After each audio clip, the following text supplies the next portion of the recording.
welcome to the GSMC Book Review Podcast, brought to you by the GSMC Podcast Network. I am your host, Sarah. As always, I am delighted to be with you for another author interview. As we get started, I do want to remind you to please like, follow, and subscribe on whatever platform you are either listening to or watching this episode on. Really does help the algorithm, gets the podcast out to more listeners, viewers, readers, such as yourselves. If you want to help the podcast in another way, you can do so by going to gsmcpodcast.net. There you can leave a tip or a donation, whatever you want to call it. It all helps. This podcast does not exist without you, and all of your support is greatly appreciated, no matter what form that support takes, whether that is liking social media posts, sharing episodes, recommending the podcast, just liking and following and subscribing, etc. Greatly appreciated. But if you do want to help in a monetary fashion, as I said, you can do so by going to gsmcpodcast.net. Thank you, as always, for all of your support. Greatly, greatly appreciated. How was your Christmas if you celebrate? There was no episode last week, not because it was Christmas, but because the author with whom I'm speaking today actually, poor thing, got sick. Never good to have to get sick the week of Christmas, but she felt better and we were able to do the episode this past weekend, or the interview this past weekend. So bringing you 2 interviews and episodes this week. So one today, one hopefully on Friday, if everything goes well. We are still ironing out some kinks with the technology issues, but each time it's getting better. I'm figuring out more things that I need to address. So I feel very proud of myself for figuring things out. Maybe someone else could have done it much quicker and much easier, much more easily, but I am working on it, and I'm quite proud of myself. My Christmas was lovely. It was very quiet, and that is okay. Hubby and I spent it together watching Christmas movies. His promise to me this year was that he would watch lots of Christmas movies with me. Now, this isn't hard to get him to do. He loves Christmas movies, and we watch Christmas movies every year. The last couple of years, though, he hasn't really been feeling it, and that's been okay. There's been valid reasons for that, but this year he said, nope, I promise you that we are going to watch Christmas movies, and we have. A record number of Christmas movies have been watched in our household, so love it. We talked to our families, we watched Christmas movies, we hung out with the dogs. All good things, and very grateful to have had the day and to spend it with my hubby and my puppies. You know, if I can't be with my extended family, having those 3 incredibly important beings with me is very, very important. So I hope that your day was amazing. Tomorrow already, New Year's Eve. Can't believe that 2025 is coming to a close. Pretty sure it started about 5 minutes ago, but hopefully you have something fun planned for tomorrow, or you're going to go to bed early. If you would like, you can feel free to use my time zone. Portugal is 5 hours ahead of the East Coast and 8 hours ahead of the West Coast. Even more if you're listening from Hawaii. So if you would like to use my time zone and go to bed when I go to bed at midnight, I say good for you. We're hopefully going to go down to the beach to watch fireworks tomorrow, but we'll see how that goes. I'll report back at the next episode. At any rate, my author today is Kait Ballenger. She was thankfully feeling better and able to do the interview. Not because she could do the interview, just because I hate for anyone to be sick, and so I'm glad that she was feeling better. Kait Ballenger is the author of the Original Sinners series. There are 2 out currently, Original Sinner and Wicked Believer. We are mostly talking about Original Sinner today in today's episode, because it is a series, and that is always hard to talk about without giving, as you know, a lot of spoilers. This is dark romantasy and paranormal romance. Why could I not think of that word? Paranormal romance, and it is what other tropes? So fake dating, but with a twist. And we're going to get into that. But let me give you the description of Original Sinners. Give me just 1 second. I actually have Wicked Believer up on my computer, which is the second one, as you see next to me. Original Sinners. This is the first book in the Original Sinner of the Original Sinners trilogy. Seven deadly and ultra-rich sins rule New York City, and though she came here to escape her past, one woman's true path to freedom might be the devil's bonds in this scorching hot romantasy from Kait Ballenger. The seven deadly sins keep high profiles in the Big Apple. Lust runs brothels. Sloth's a media streamer. You get the picture. Pride, though, he's more mysterious. You might know him as Lucifer. Temptation irresistibly embodied. The paparazzi are dying for some burning hot gossip. So when someone publishes my scathing but private rant about him, they eat it up. And now my job is on the line. After all, he is my boss. With his vicious siblings vying for his power, Lucifer needs to distract the press. So he reframes my tirade as a lover's spat, demanding I play the devil's fiancé. I need to be a good girl, smile for the cameras, nothing more. But cocky and cruel as he is, his darkness awakens something wicked in me. Sexy and in control, he might just be the cure, an extra dose of sin to heal me from a lifetime of shame and subservience. And I like it. So that is the description of Original Sinner. This description was told from the perspective of Charlotte. She is the main character, the protagonist. It is told from both Charlotte and Lucifer's points of view, although we do get more of Charlotte's. I love that. I don't know why, but the phrase Lucifer's fiance sounds like a curse, or you're calling someone something not very nice. You, Lucifer's fiance.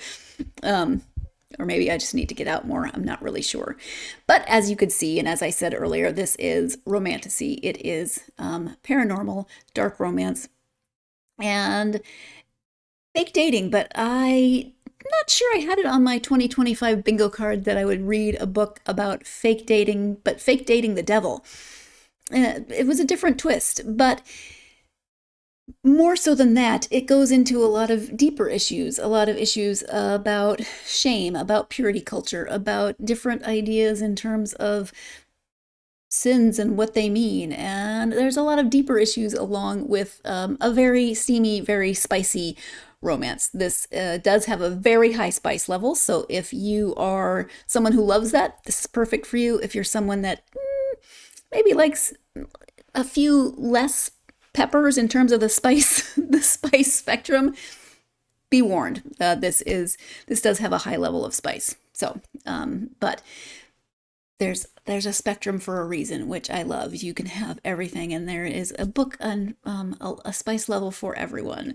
This one just happens to be on more toward the other end of the spectrum from a closed door romance. This is not a closed door romance. We are going to let Kait talk about the book and the series. Again, this one is called Original Sinner. The series is called Original Sinners, and the second book is Wicked Believer. The author is Kait Ballenger. Let's go ahead and turn to that interview with Kait. Kait, welcome to the podcast. Thanks so much for having me. Thank you for being here. It's taken a bit to get here to this point, but thanks for being here. We are here to talk about your series of books. There's already 2 out. Before we do that, though, if you wouldn't mind just taking a moment, introducing yourself, that would be great. Yeah, so my name is Kait Ballenger, and I write paranormal romance and dark romantasy. And I've been writing for many, many years now, and just enjoying myself. My latest release is Original Sinner came out earlier this year. And then shortly after that, a few months later, Wicked Believer, which is the second book in the series. So for those who aren't really familiar with me and my work, it's a sort of dark romantasy, paranormal romance crossover. And I like to say, think Netflix's Lucifer meets 50 Shades of Grey. So the setting is New York City. Lucifer and the other seven deadly sins are now living topside, and the heroine ends up working for Lucifer, and then she ends up fake dating the devil, and like chaos ensues from there. Did you ever, let's go back 20 years, think that you would say the phrase fake dating the devil? I mean, I don't know that I anticipated it, but I was always reading some like wild books even in my younger years, like an author that really inspired me when I was young, and I was reading should have been reading her was Laurel K. Hamilton, and I loved her Anita Blake series and also her Mary Gentry books, which was like I should not have been reading those at the age I was reading them, but Yeah. they were, they were dark, they were twisty, they were sexy, and so like I don't think I ever would have anticipated that I was going to be where I am now writing books about somebody fake dating the devil, but it wouldn't have seemed too strange. No. I am Gen X, and we read way more than we should have at very inappropriate ages. So I understand. Yes. What was your inspiration for the series? Oh yeah. So it actually started from a very different place than I think most people would expect because um I really, as an author, kind of like to keep with the rule of I don't want to write anything that I wouldn't love to read. So if I'm not having fun with it as both a reader and the writer, it's not something that I'm going to be working on. So like for me, I'm always seeking like myself having fun in the process in the same way that the reader would be having fun. And at the time that I was coming up with the idea for Original Sinner, I was really into reading a lot of the Hades and Persephone retellings that were popping Mhm. up in the romance market at that time. There was quite a few of them. There's still a couple that are quite popular. And I was really, really enjoying those stories. But there was already so many of them in the market. And I was like, I really don't want to do just yet another version of a Hades Persephone retelling, but I really want to write something with a similar core to this. And so then I started kind of a thought exercise of asking myself, well, like, well, who would Hades be if you put him in a different pantheon? And ultimately, the answer I came up with for, Christian mythos is that he would be Lucifer. Right. And so when that idea sparked, I was like, oh, okay, well, if Lucifer is now, this character when we're bringing him into the modern world, like, of course his siblings are going to be the seven deadly sins, and like the world building sort of just built itself outward from there. So this was really like meant to be a Hades Persephone story at the start, but I wanted it with a different twist.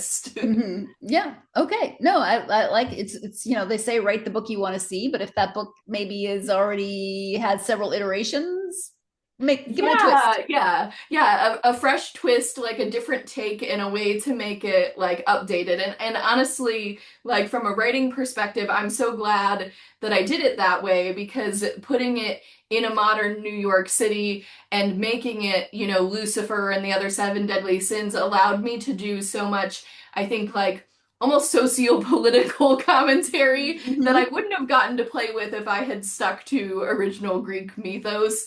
And so I was really glad that that ended up marrying so well to like this modern like tale that I Yeah. ended up weaving. Yeah, and we're going to come back to that as we talk about things. But I can see your shirt says, from my angle, making men. Oh, it's wildly inappropriate. So if anybody Okay, in the family friendly listening, but it's okay. Medusa, and you can imagine what she's making men do. I could, yes, I could see snakes now. Then I saw, okay, Yeah. so Medusa makes sense, and we'll just leave it at that. We'll leave it to imagination. Yeah, yeah. We'll keep it mostly family friendly as much as we Right. can while talking about this particular series. Exactly. Yes, considering that if you had to classify the podcast, it would be more of a closed door romance. Yes. We'll work with what we have. Yes. Um, okay, so talk about the challenges then of personifying the seven deadly sins. Oh gosh, yeah. I think the real challenge is that you want to stay true to, like, if they're truly the embodiment of this sin, right? They have to be horrible in some variety, right? Like these sins are not meant to be good manifestations, right? But at the same time, you have to make them likable enough as Right. characters that people want to read about them and also relevant to modern day life. So it was a really fun exercise to say, like, okay, well, what does, for example, greed or lust look like from a modern perspective? And like, when I started the series and built out the character of Lucifer specifically, right? Like he is this he's the devil obviously, but he is now also this billionaire who lives topside in New York City. He owns a company called Apollyon Incorporated that is very similar to Louis Vuitton Moet Hennessy. Like they own a lot of luxury goods, like because he's the devil, right? Like the devil would work in luxury, like Mhm. pride, like that, like so once I built out his character was like, how can I do that similarly with each one? So then you're asking yourself things like, okay, well, like if Sloth is this billionaire, what companies does he own? And of course, it's going to be things like Netflix, right, where you're just sitting and binging all Right, day, yeah. and like commentary on things, like keeping it fun and like making their characters enough of the personification of their sin while also like keeping some fun to it because you don't want them to be predictable, right? So that's the real challenge is like keeping them embodied as who they're supposed to be, but also likable and Right. still like interesting as characters. Like, but they were a lot of fun to write. I really enjoy the siblings. Yeah, I can imagine that that would have been a very fun challenge. This, of course, isn't the first time that we have seen the seven original sins portrayed in a book or a movie. The movie Seven comes to mind. Um, so many scenes in that movie creeped me out. I don't have a high ick factor. Regardless, uh, Kate said something about personifying the seven original sins, but also making them fun and likable, which I don't know if I ever thought about trying to do that. I mean, we anthropomorphize lots of different things, especially in fantasy books, but making the seven deadly sins personable and likable. Yeah, I mean, it would be interesting. Of course, there are reasons that we are drawn to those sins, right? People still engage with those activities all the time, so there is something tempting and likable about them. But how do you bring those into people that and characters that readers want to actually engage with and read more about? Very interesting challenge. We're going to go ahead and take our first break of this episode. You are tuned in to the GSMC Book Review Podcast, and I'll be right back.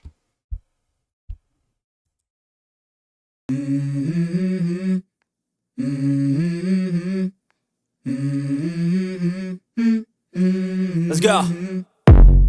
I wake up to a little bit of drool on my pillow, feel like it's gonna be a bad day. Yeah, I'm tired of shit, and the coffee ain't hit yet, damn, ain't that great. I don't wanna go to work, cause my boss is a jerk, and I'm not even that paid. I need a change in my life, cause I don't feel alive, and there's nothing that makes me happy. Hold my beer for a minute, I'm about to quit my job, cash in for a ticket. I'm going on a trip and I don't plan to visit. I'm gonna stay there till I feel like I'm winning, and this is just the beginning. I need a big change, help me feel like living. I need a big swing, home runs I'm hitting, and I'll never look back, moving on till I get it all. And we all got dreams, we all want things, but what you gonna do for it? How you gonna move for it? What you gonna be? And do you believe you can do anything? Welcome back to the GSMC Book Review Podcast and my conversation with author Kait Ballenger. We are talking about her original Sinners series, and before the break, she was talking about making characters out of seven sins and making those characters likable and ones that readers would want to engage with further. Let's go ahead and return to the conversation with Kate. Yeah, I can imagine that that would have been a very fun challenge. but a challenging one as well. I mean, it's a challenge for a reason. Yeah, yeah. And well, and with so many of them, right? Because you're Yes. talking, that's like six characters. So I had to really balance with only bringing a few into the first book, right? I didn't want to overwhelm the reader with too many side characters. And so that it was very intentional that I was just going to pick just a few in book one to kind of introduce. And throughout the course of the series, we do get to know the others and like they get introduced more thoroughly. But I've got my few that I keep coming back to that are like the favorite siblings to play with. Towards the beginning of the book, there's actually a line that made me laugh. So it did. One of the characters says, just very casually, "The devil wears." Oh yeah. Did it come naturally as you were writing it, or did you think of it one day and be like, I have to write this into this book somewhere? Well, honestly, that line in particular, I knew that like when I was throwing around like comp titles and things like this for pitching the book, right? One of the things my agent and I had talked about is because Lucifer owns this LVMH style company and like there's a lot of references to like high fashion and things of that sort throughout the series. I was like, it's got like a touch of the Devil Wears Prada vibes to it, right? And so I was thinking about that movie and I was like, well, it can't be I can't just make a Devil Wears Prada joke. I've got to kind of turn it on its head. So that's why I was like, okay, well, the devil doesn't wear Prada, he wears Versace. Right? Like so it just kind of very naturally came out of like putting in some of those cultural jokes and references and it just kind of popped up in the middle of writing and I was like, okay, we're just keeping that line. Yes, makes sense. But yeah, it did make me snort. I had to try not to. I think I was reading it while my husband was sleeping, and I had to not laugh actually out loud. So, Yeah. Well, I'm glad for that. I'm always happy to hear when readers tell me that they've like had a good laugh or enjoyed the story. right. Let's talk more about Charlotte, who is our female lead. What about her is going to resonate with readers? I think what's going to resonate with readers about Charlotte is that she is kind of still, in some ways, still figuring out who she is, and she doesn't have the cleanest past, right? Like she's not the perfect heroine. Mm-hmm. So Charlotte as a character is new to New York City. She is the daughter of a very sort of far right evangelical minister.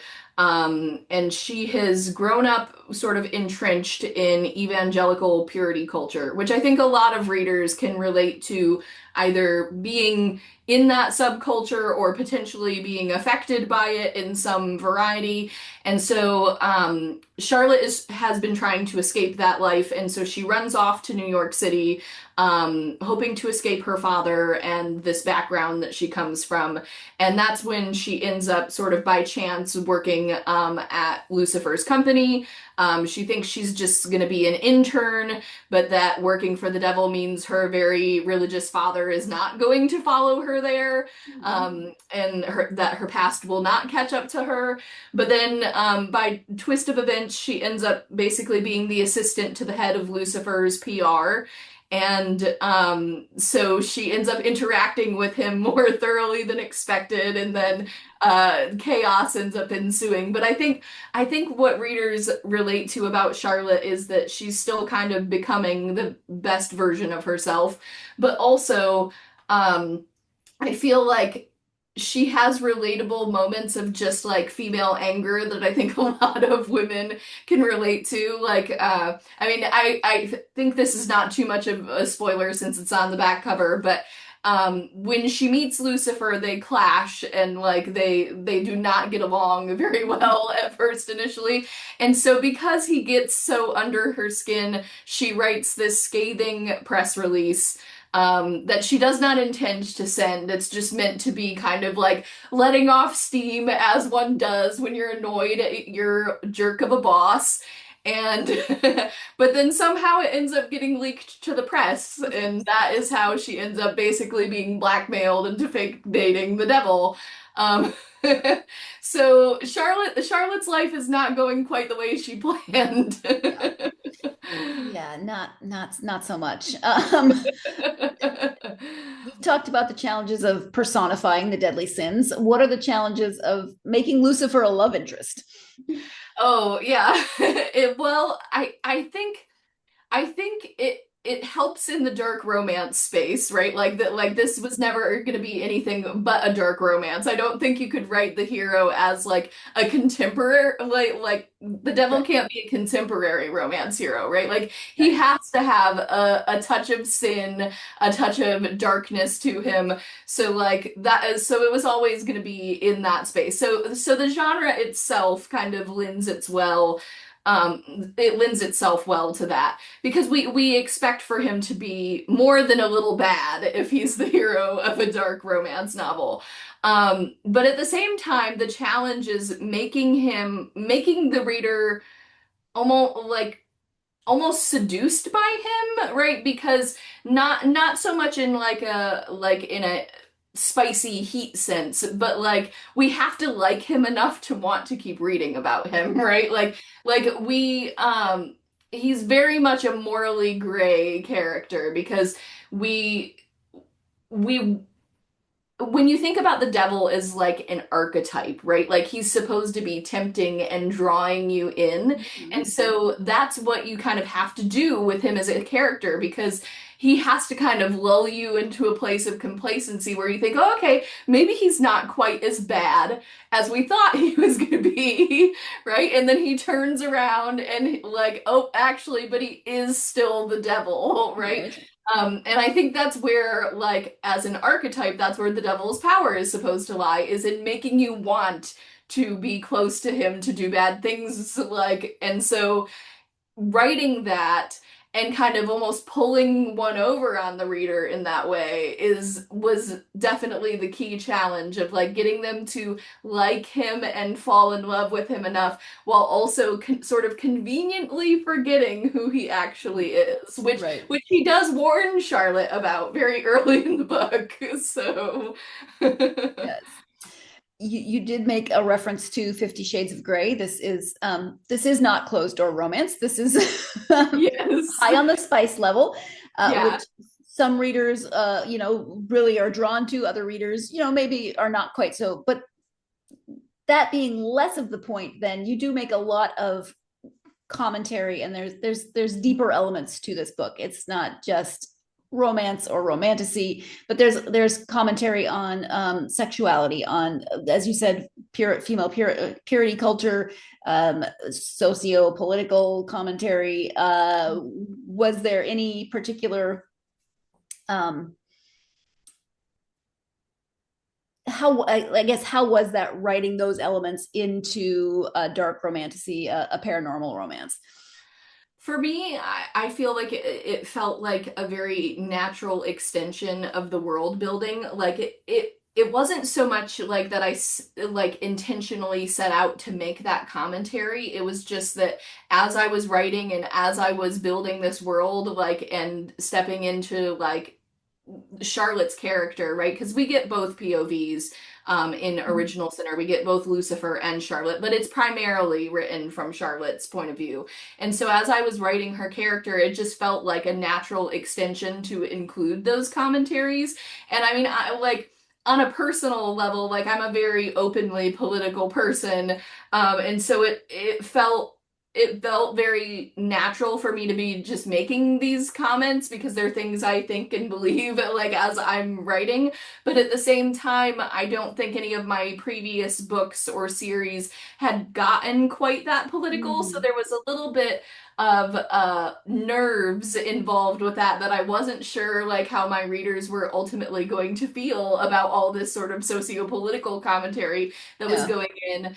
But at the same time, I was like, part of what I had wanted for Original Sinner when I started the project was it was mainly actually just supposed to be for me. It was Mhm. that like it I was feeling really burnt out dealing with a lot of different publishing related things. And so I really wanted a series and a book specifically that was just something that like scratched like my creative itch Mm-hmm. basically. And it was just meant to be a joy and like passion project. So anytime I sort of felt the urge to kind of pull back a little bit or tone it down because readers might not like it as much, I was like, nope, I had to kind of check myself and not do that Mm-hmm. because I was like, this is supposed to be for me. And like my job as the artist in this moment is just to be so vulnerable and messy, right? That like people like it or they won't, right? Yeah. And I'm ultimately very glad that I did that because like my readers, like the readers who do like it really enjoyed the socio-political commentary in it as well. And it's kind of opened up a newer part of my platform to be able to have these more open conversations about some of the themes in my books.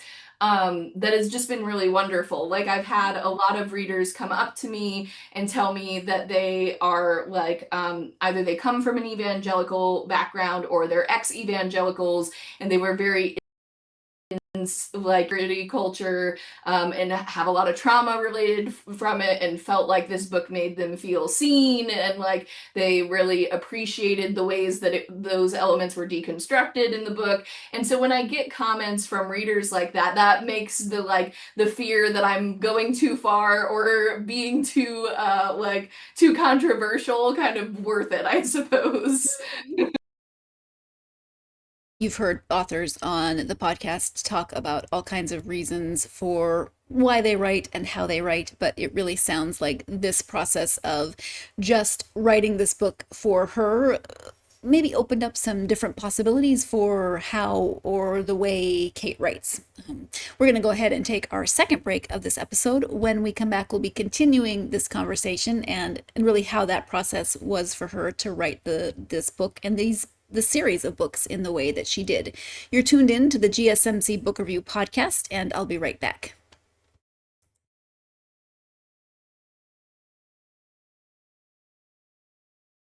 For the best and latest podcasts available anywhere, go to the podcast app on your cell phone and type in GSMC to access free content-rich podcasts on health and wellness, book reviews, sports, entertainment, relationships, social media, movies, technology, finance, and even weird news. Subscribe and download the GSMC Podcast Network's family of shows, available everywhere podcasts are found.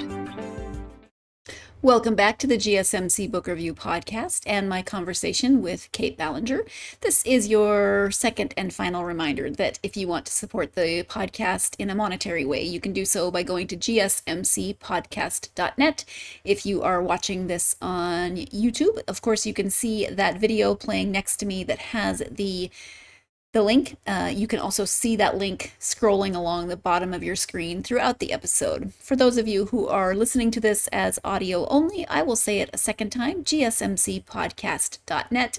As I have said before, this helps not only the podcast, but the network as a whole. Your support is greatly appreciated. You all are amazing. I am so grateful for all of you.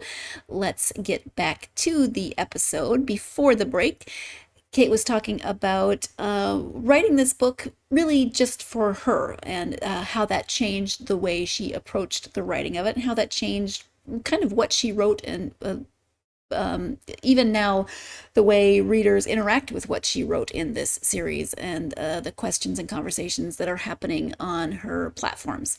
Let's return to the conversation with Kait. And I can understand the fear, but there's probably part of you that it might maybe felt that it was kind of freeing to write that way as well, because you were just doing it for yourself at first. Yeah, it was very freeing. And now I feel like I'm much less hesitant to hold myself back in that way. And I think particularly without getting too deep into it, in the current political climate that we're living in, like staying silent on these things is not the person I want to be. And so I feel like it was a good timing for when the series came out, that this is a part of my platform that is really just opening up and allowing me to kind of speak truth to power. So Has this book been banned? Not that I know of yet. I won't be surprised if it gets there. Um, I, like it has its a fairly sizable readership, but I know that like just from a publishing perspective, like my publisher is Amazon Montlake, and the majority of my readers are KU readers. And so I know that a lot of those readers tend to wait and pick up the series when the whole like series is complete, Mm-hmm. because they like to read in one big arc. So I know that me and my publisher are anticipating a much bigger push of readers when book three in the series, Beautiful Redeemer, comes out in May. And so I won't be surprised if I start getting notices about it being banned after that point. So I'm kind of like bracing myself still. But as far as I know, it has not been banned anywhere, but I wouldn't be surprised if it gets there eventually. I don't know. I feel like it's maybe a point of pride at this point in our Yeah, yeah. circumstances. I will say I'm a part of Authors Against Bans, which is a author-run organization that does sort of volunteer work around working against book banning, and I do think to some degree there is a point of pride when you're an author of like, yeah, my book is like, I've gotten it banned, but at the same time I there is almost this pervasive rumor in publishing that your book getting banned is actually a good thing because it'll generate more sales, and that's actually not true, right? No. It actually does negatively impact authors. And Yeah. so part of me is like, I think I would have mixed feelings if it Oh, ever did get absolutely. banned. Yeah. Pride that it feels controversial enough for that, but also like I would, Right. I'd be fighting against, getting it banned, because I do not believe in book bans. I think we should Exactly. all be Yes. Yeah. reading as widely as we want and choosing our own book content. Right. I completely agree. Um, when it comes to research for the book, anything particular stand out to you for like topics of interest that you researched? So, the biggest point of research for me was a lot of the geography and locations related to New York City, because I do not live in New York. I've been there many times and I love the city, and that's part of why I chose to set it there. But I had to be very careful to balance, the real locations and places in the book versus the fictional ones. So that was a major point of research. Like, people were always surprised, for example, that Lucifer's penthouse, 172 Madison Avenue, is real. All the fixtures that are described in his penthouse are true to the penthouse that exists in that building. So people are always very shocked, because that's one of the ones that they tend to think like, oh, this can't be like actually true. These 25-foot ceilings in the penthouse and 5 floors and all nope, that is Wow. a real penthouse. It's actually known it's nicknamed Lay Penthouse, and Oh, it's like, and it is in New York City. It actually exists. And then there's other things that, like street names, that sort of thing, that I had to be sure, like timing wise, how long it takes Charlotte to ride the subway from X point wow. to B. So that was a lot of the research areas. And I think there's more like real locations in the book than people recognize. Um, but on top of that, there's some of the mythos of just Christianity in general, which, growing up in the Christian church, I was already familiar with a lot of it, but you have to sort of double check yourself on things. Yeah. But also give yourself a little bit of grace when you're playing with like mythology and religion made like personified. Right. Yes. Yeah, that would be a very interesting way to, task to set for yourself.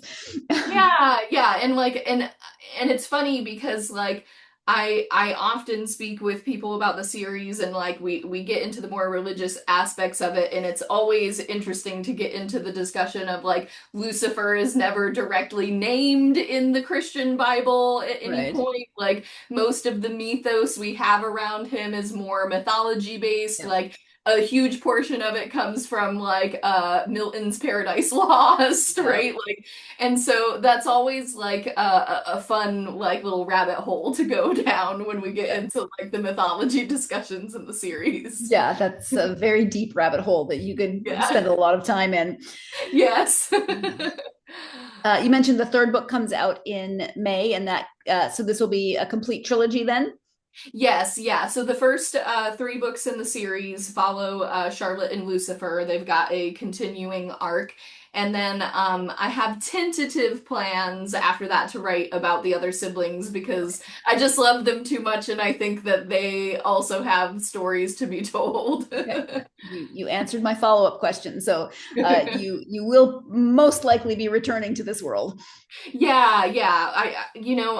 When I wrote Original Sinner, I actually intended it to be a standalone, and then I was gonna go on to actually writing Lust, Asmodeus's book.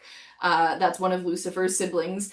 Mhm. And I was gonna go on to writing that next, but when I went to start it, there was just like something at the back of my mind that was almost like, tickling things, and I was like, no, no, there's more to tell about what's going on with Charlotte and Lucifer, because in typical romance fashion, they are together at the end of Oh, Original Sinner.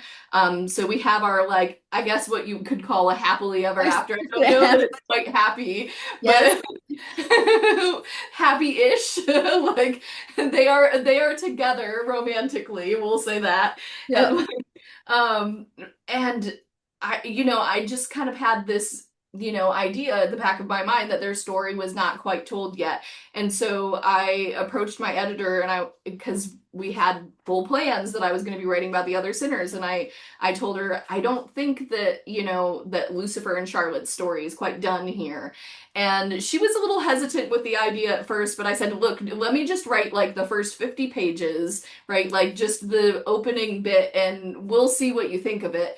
And so I did, and I sent it to her, and then once she read it, she was like, "Oh yeah, this is the way it's supposed to be going." Like she was able to see the vision of the arc of writing the three-book series about them. And now when I look back, I can't believe that I was ever convincing myself that they were just going to be one book only.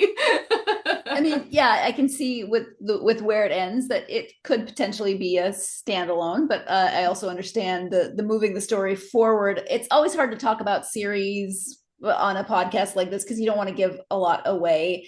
What can you say about book two? So what I can say about book two is that Charlotte and Lucifer's relationship has obviously gone from being fake initially to now it is real, and Charlotte is really grappling with the events that happened at the end of book one and what this means for who she's becoming, and what it means to be Lucifer's fiance and the queen of hell, essentially. What does life look like as Lucifer's partner? And Lucifer, right, is also going through his own paces as well, because here he is, the devil. He's always been operating as a solo entity, and now suddenly he's got someone he's sort of responsible for on a supernatural level who his siblings and other sorts of bad actors are not quite so welcoming toward. Yeah. So he's got some things that he's got to get in order to make sure that Charlotte is not like put in danger by being fully entered into the paranormal and supernatural elements of his world. So I have so many questions that I can't ask because they're way big spoilers. But sometimes I struggle a little bit to keep my mouth shut because I have so many questions that I want to ask authors that I can't ask during the actual interview because we try to avoid spoilers. Of course, authors want you to read their books, but I have so many questions that would give too many key details away. I'm working on it. It's okay. To the point that when I read books that are not for the podcast, I start formulating questions to ask those authors to whom I will never speak. it's an issue. At any rate, we're going to take our third break of this episode. When we come back, a little bit more about writing Charlotte and Lucifer as a couple, what that was like, what were the issues with writing a couple like this. You are tuned in to the GSMC Book Review Podcast, and I'll be right back.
Welcome back to the GSMC Book Review Podcast and my conversation with author Kait Ballenger. Before the break, we were talking about the interesting complexities of writing a couple such as Charlotte and Lucifer.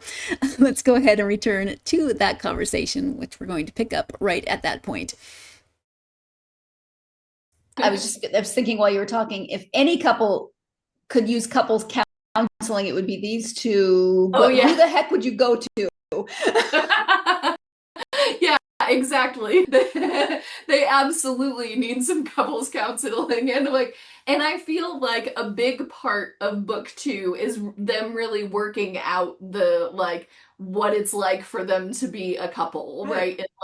And what that means, and I think some readers were kind of surprised by that because I'm like, no, they're not just gonna ride off into the sunset. There's so many problems with the way that their relationship started. Like, they're gonna have to grapple with these things now. Yeah. And then maybe we can ride off into the sunset in later books, right? Like I said, I could see it as a standalone, but then I started thinking more about it, and I would have so many questions of like, wait, what? How? Yeah, and that's ultimately, I think, where my head went with it too, is like when I started to move on to potentially switching to Lust's book, I was like, but wait, I feel like we really didn't resolve that particular thread, right? Like, we really have to keep going with it to see what the consequences of this would be on their relationship, right? Because Charlotte is very forgiving, but I mean, she's very new to Lucifer's world as well. I will say, one thing that I don't think is too much of a spoiler for Original Sin is, it feels very grounded in a contemporary sort of world until the second half of the book is when we start to get more of the paranormal elements making a bigger appearance. Mm-hmm. So we're really just getting introduced to a lot of the supernatural elements in the second half. And Charlotte especially, right? Because we're seeing those things from Lucifer's point of view, but Charlotte is not experiencing them firsthand until the very tail end of the book. And so she's got a lot to grapple with now that she's been fully let into that portion of Lucifer's life. Yeah, exactly. Yeah, again, so many questions. What do you think draws you to writing romantasy and paranormal romance? Oh gosh, I think, well, I read that when I was very young. I was reading a lot of Laurel K. Hamilton and Anne Rice and the sort of classic paranormal writers. And it was just something that at the time a lot of romance readers, it's almost like a generational thing. And I remember I had cousins who are much older than me, that are more almost like aunts, And them and some of my actual aunts were all reading a lot of paranormal romance at the time. It was like the popular subgenre in the 90s, right? Like Mhm. Queen of the Damned was coming out like in the movie theaters and that sort of thing. And so I remember that being something that I was like, "Oh, they're all doing this. I want to be a part of this," Right. right? Yeah. Like as young kids do. Mhm. And so I just naturally sort of gravitated to that subgenre because that's what they were reading then. And I think because it was what I was reading when I was younger, like once I was at a point where I was telling stories myself, it just sort of naturally translated over to this is the genre I've loved since I was a kid. And I also just love speculative fiction in general, like the endless possibilities of fantasy and like whether it's more paranormal or whether it's romantasy or even high fantasy stories. Like I just like that they give you an ability to sort of make some of those socio-political commentaries.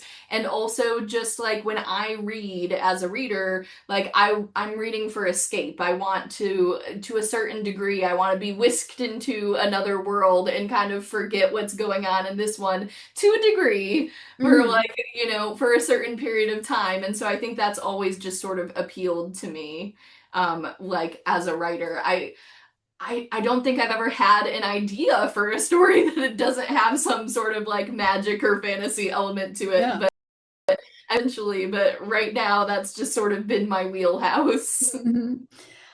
uh, Slightly different subject, but you say in your acknowledgments or author's note at the end that this book does feature BDSM and that you tried to stay true to what that community would understand, but that you, as an author, also as authors do, did take a few maybe liberties isn't the right word, uh, Yes. but how did you find that balance? And did you have beta readers?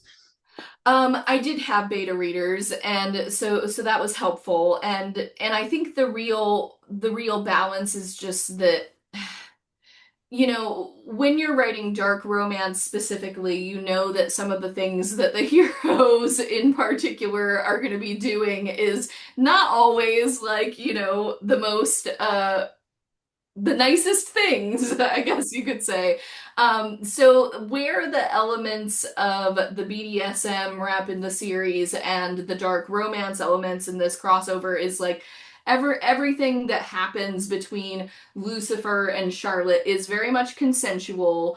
It's usually in line, usually with standard like BDSM best practices.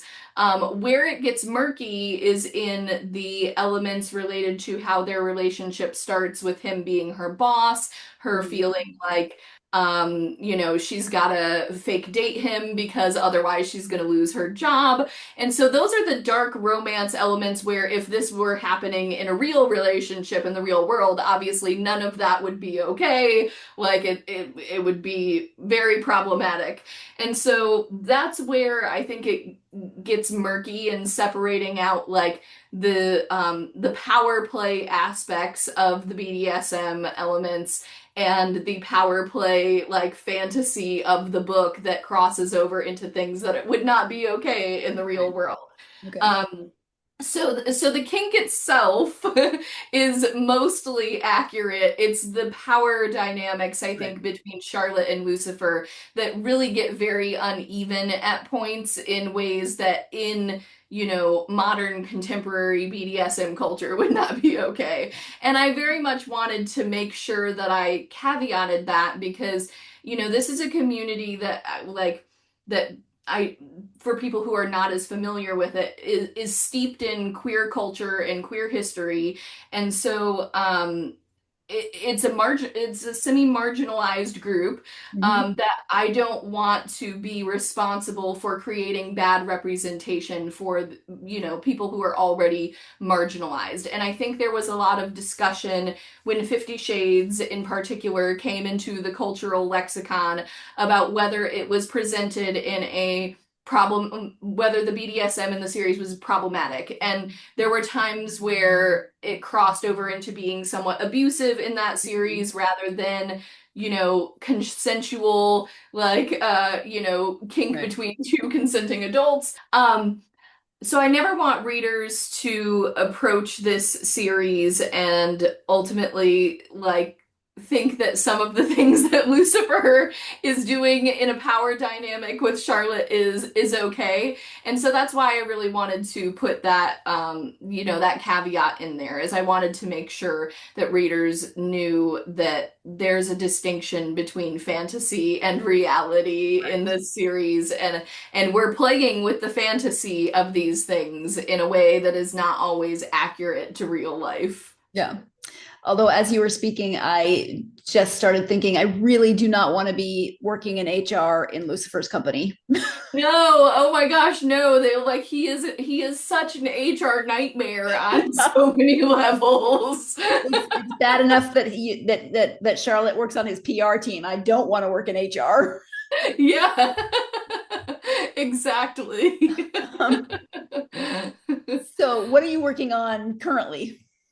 So currently I just finished up the proofs for Beautiful Redeemer, so that's just finalized, and I'm starting into a proposal for another series that I can't talk about too much yet, but genre-wise, I think it's going to be a dark academia romance, so we'll see what comes of that.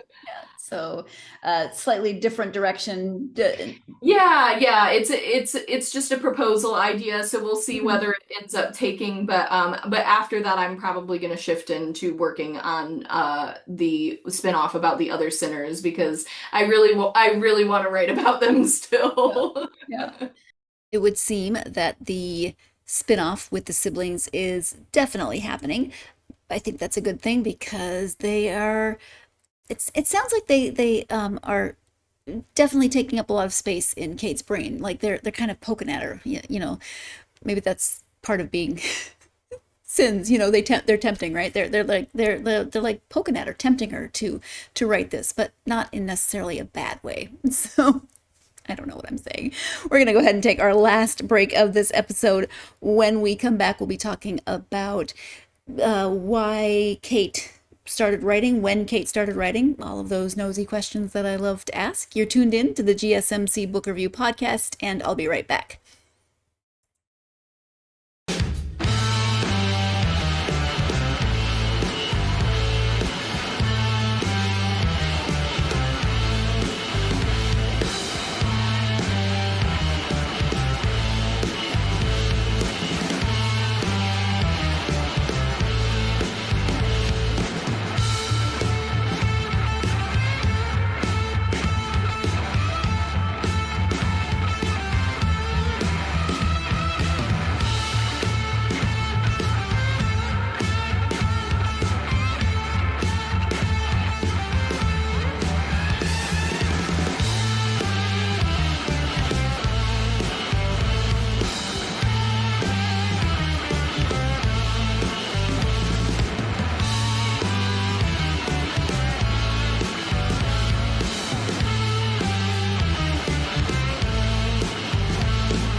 Welcome back to the GSMC Book Review Podcast and my conversation with Kait Ballenger.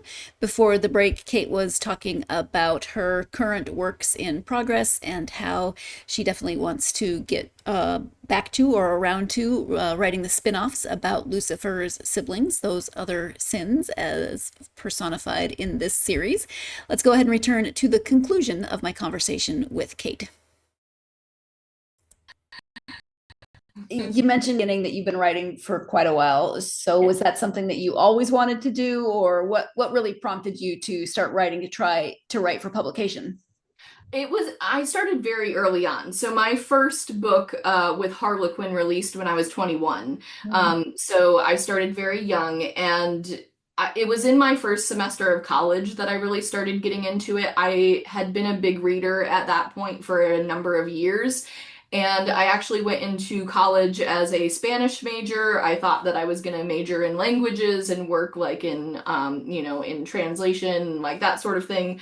So I already had an interest in language study, just in a different capacity, and I just at the time I had actually like Twilight was really popular then, Mm-hmm. and I had written like a short Twilight fan fiction thing for like some online like Mm-hmm. contest, right?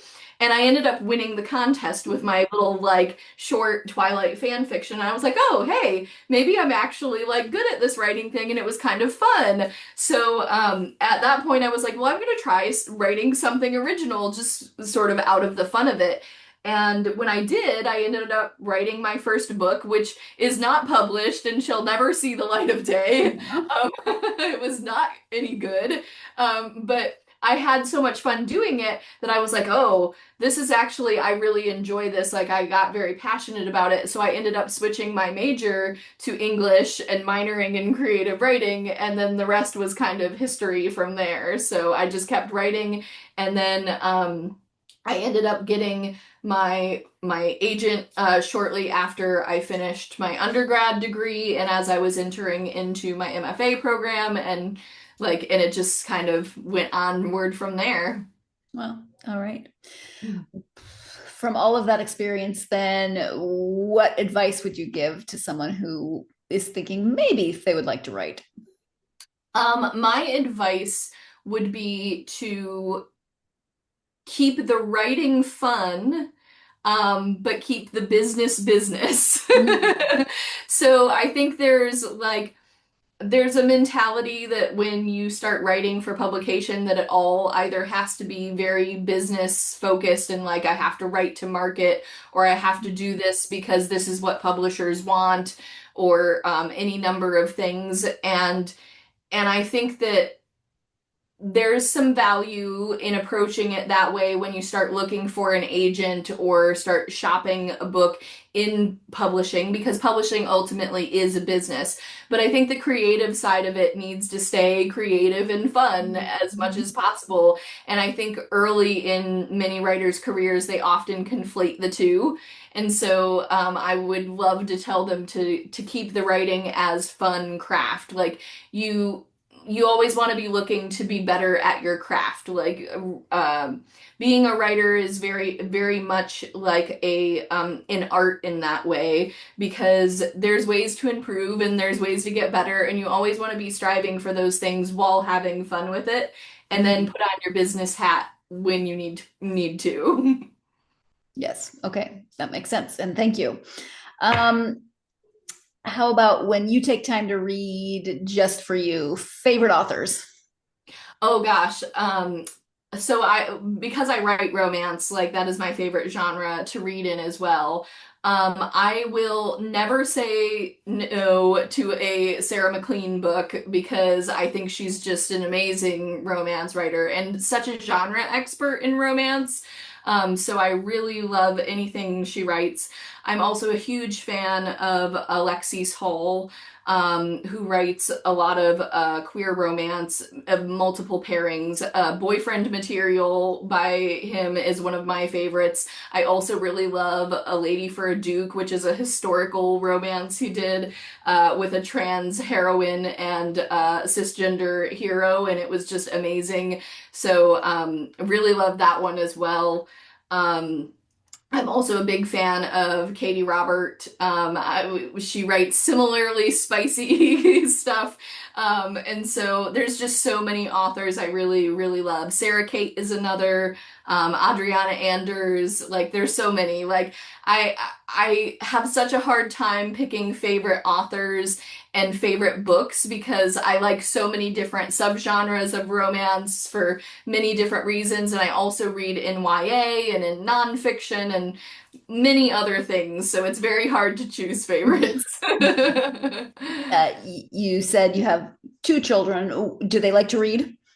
Yes, yeah. So my youngest is still at an age where he's like, picking up reading and not quite at a fluent enough level to read much on his own. But my oldest is a very advanced reader for his age and loves reading. He's very into Harry Potter and Percy Jackson, and we're just now tiptoeing into the Hunger Games because I think he's old enough that he can kind of start to understand a little bit of that commentary. Right. So it's been a lot of fun to like read some of those more classic YA books with him, and he's just eating them up. Yeah. Yeah. And you get someone to talk about fantasy with. Yeah. He loves to read fantasy as well, so that's a fun for the Yeah. two of us. I love that. If people want to know more about you and your books, website and any social media you're active on. Yeah, so readers can find me at www.kateballenger.com, and I am also on TikTok and Instagram. So I'm on Instagram as at Kate Ballenger and TikTok as just at Kate Ballenger. Okay, thank you. Kait, is there anything that we have not covered that you wanted to make sure you highlighted during our time? I think we've covered most of it, but just, the books are available both in paperback, ebook, and in Kindle Unlimited, Original Sinner and Wicked Believer. So the first two are out now. And then book three, Beautiful Redeemer, comes out May 26th. So Okay. not too long from now. Yeah. Well, thank you so much for taking the time out of your day to talk to me about the book and the series. I really appreciate it. Oh, thanks so much for having me. It was fun. Thank you so much once again to Kait for joining me to talk about the first two in the Original Sinners trilogy. As a reminder, they are Original Sinner and Wicked Believer. Remember, Original Sinner, first book, Original Sinners with an S, the trilogy. I'm sure you'll be able to find it regardless, as long as you type in Original Sinner with or without an S and Kait's name. It's available on Amazon or other places. You can find more information on her website, of course. And thank you once again to Kait for joining me. If you are a fan of paranormal romance or dark romantasy, then this is a series that you will want to check out.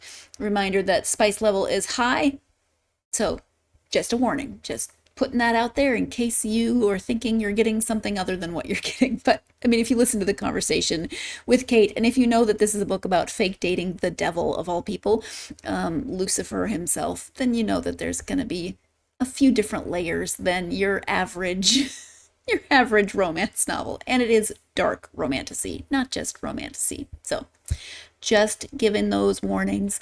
Don't want you picking up something that's going to make you, I don't even know what that face means. Whatever word you want to put with that face, feel free.